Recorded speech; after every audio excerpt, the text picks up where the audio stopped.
Elias Westmore had been living alone for almost 5 years. Ever since he had left the army and settled down on his ranch, he found peace in the quiet of the desert. The rolling hills, the endless stretches of sand, and the sharp, jagged mountains around him were his only companions. He didn't mind it, though. The desert had a strange beauty, a solitude that spoke to him in a way the noise of cities never could. His house, a modest building made of rough wood and stone, sat near a small creek that ran through the land. The water, when it flowed, brought life to the otherwise barren landscape. Elias spent his days tending to the animals and working on the land. Sometimes he would think about the past, the battles he had fought and the soldiers who had once been his comrades, but those memories were now distant, like the fading echoes of thunder after a storm. One evening, as the sun set behind the mountains, casting long shadows over the land, Elias decided to take a walk to gather firewood. The desert air was cool, a welcome change after the heat of the day. He had walked this path many times before, but tonight something felt different. He couldn't explain it, but there was a tension in the air, as if the land itself was holding its breath. As Elias walked deeper into the desert, his boots crunching against the dry earth, he noticed something unusual, a small figure hidden under a rock formation. At first he thought it was just a shadow, perhaps an animal, but as he drew closer he realized it was a child, a young girl lying motionless on the ground. Her clothes were torn and dirty, and her skin was pale, almost ghostly white. Her hair, long and tangled, was matted with dirt and sweat. She was barely breathing, her chest rising and falling in shallow gasps. Elias's heart skipped a beat. Without hesitation, he dropped the firewood and rushed to her side. He knelt down, gently touching her arm. It was cold, too cold. He could feel the weakness in her body, the dry, brittle skin that spoke of hunger and thirst. She had been out here for a long time, alone, with no one to help her. Elias's military training kicked in. He knew what to do. He carefully lifted her into his arms, cradling her like a child, and started back toward his home. The walk back felt long, each step heavier than the last. The girl was so light in his arms it was as if there was nothing left of her. Elias couldn't help but wonder how she had ended up here, in the middle of nowhere, with no one to care for her. When he finally reached his house, Elias quickly laid her down on the small cot in his bedroom. He gathered water and food, doing his best to keep his hands steady as he worked. He had learned some basic medical skills during his time in the army, and he knew the importance of getting her hydrated and fed as quickly as possible. Over the next few hours, Elias stayed by her side, offering her small sips of water and bits of bread. She didn't speak, but her body slowly began to show signs of life. The color returned to her cheeks and her breathing became more even. Elias could feel the weight of the moment settle on him. This was no simple act of kindness. The desert was unforgiving, and if he hadn't found her, she would have surely died out there. When the girl finally opened her eyes, they were filled with confusion and fear. Elias was sitting beside her, watching her carefully, making sure she was comfortable. She looked at him for a long time, and then, in a voice barely above a whisper, she spoke. Who are you?" she asked, her words slow and unsure. "My name is Elias Westmore," he replied gently. "I found you out in the desert. You were very sick. You've been asleep for a while." The girl blinked, trying to sit up, but her body was too weak. Elias helped her, supporting her as she propped herself up against the wall. She looked around the room, her eyes scanning every corner as if searching for something. "Where am I?" she asked, her voice trembling. "You're safe now," Elias said softly. "You're at my home. You've been out in the desert for a long time. I found you just in time." The girl's eyes filled with tears, but she quickly wiped them away. Her gaze shifted to the floor, and Elias could see the pain in her eyes, the hurt from what she had been through. He had seen that look before, in the eyes of soldiers who had come back from battle, broken and lost. "My name is Zani," she whispered after a long silence. I don't know where my people are. I was alone. My family." Her voice faltered, and Elias could see that she was struggling to find the words. He placed a hand on her shoulder, offering her the comfort of his presence. There was a deep sadness in her eyes, one that he recognized all too well. "Do you remember what happened?" Elias asked gently. Zani nodded slowly. "I remember. We were camped by the river. There was fighting. So much fighting. The soldiers came and they killed everyone." She looked down, her small hands trembling. "I ran. I ran until I couldn't run anymore, and then I was alone. Elias felt a pang of guilt, a sorrow that he couldn't explain. He knew what it meant to lose everything, to have everything taken from you in an instant. The memory of war, of soldiers marching across the land, burned in his mind. "You're safe here now," Elias said firmly, trying to reassure her. "I'll take care of you." "You're not alone anymore." Zani looked up at him, her eyes wide with a mixture of fear and hope. She didn't know if she could trust him, if she could believe his words. But for now, it was all she had. She nodded slowly, as if accepting that, for the moment, this stranger was the only person who could help her. Elias knew that taking her in was risky. The Apache were a strong and proud people, and if anyone found out that he was harboring one of their own, there could be trouble.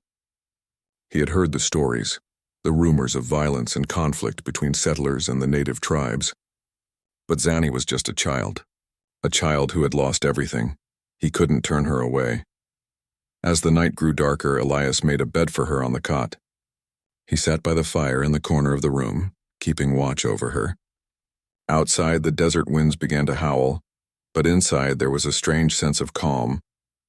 Elias couldn't shake the feeling that this was the beginning of something important, something that would change everything. The desert had a way of testing people, of pushing them to their limits. But sometimes in the middle of that vast, unforgiving wilderness, you found something worth protecting. Elias had no idea what the future held. But as he looked at the sleeping child, he knew one thing for certain. He would do whatever it took to keep her safe. The days following Zani's arrival were quiet, but filled with subtle tension. Elias spent most of his time working on his ranch, making sure that the land he had come to love was taken care of. He knew deep down that he had to be careful. No one could know about Zani. If anyone from the nearby towns or the Apache tribe found out that he was harboring one of their own, it could cause trouble, big trouble. But Zani was a child, and Elias had made a promise to keep her safe. Zani, on the other hand, was slowly starting to trust him. She followed Elias around the ranch, helping where she could, learning the ways of the land. Her body had regained some of its strength, and though her mind was still haunted by memories of the past, she was beginning to find comfort in the quiet life Elias had built for himself. For the first time in what felt like forever, she began to feel something that resembled peace. One morning, as the sun rose over the horizon, Elias was up early as usual, checking on the cattle and making sure everything was in order. Zani was still asleep inside, curled up under a wool blanket. The air was crisp and cool, and Elias found a rare moment of calm to think about what he was doing. The desert, though beautiful, had a way of making one feel isolated. And yet in this moment he didn't feel alone. Not with Zani nearby. As he worked, the faint sound of hoofbeats broke the stillness of the morning. Elias stopped, his hand instinctively going to the rifle slung over his shoulder. He listened carefully, his eyes scanning the horizon. He could make out 3 figures approaching from the east. They were riding horses, moving quickly. His heart beat a little faster. He had a sinking feeling that these were no ordinary travelers. Elias's instincts told him to hide, but he knew it was already too late. They were already close. He quickly made his way back to the house, entering just as Zani stirred from her sleep. Her wide eyes met his, and she seemed to sense the tension in the air. "Elias?" she asked softly, her voice still weak from the days of illness and recovery. "What's happening?" "They're here," Elias replied. "You need to stay inside, Zani. Don't come out unless I call for you." Zani nodded, her face pale but determined. She trusted him, but she also knew that things were about to change. Elias had already taught her that the world outside this home could be dangerous. The Apache were a proud people, and if they found out she was here, it could mean trouble. The soldiers, too, might be looking for her. Elias stood at the door, watching as the 3 figures drew closer. They were Apache women, their faces hard and stern. They rode with the grace and power of trained warriors. Elias's hand tightened around the doorframe, the tension in his chest growing with each passing moment. As they reached the gate, the leader of the group, tall and lean, with a sharp gaze, dismounted first. She was dressed in the traditional garb of the Apache, her skin darkened from the sun, her eyes full of experience. The other 2 women, one older and one younger, followed suit. "Who are you, white man?" the leader asked, her voice low but filled with authority. Elias didn't flinch. He met her gaze, his mind racing for a way to handle the situation. He knew that Apache culture was built on strength and respect, and he couldn't afford to show any sign of weakness. "I'm Elias Westmore," he said, his voice steady. "I've been living here for several years alone."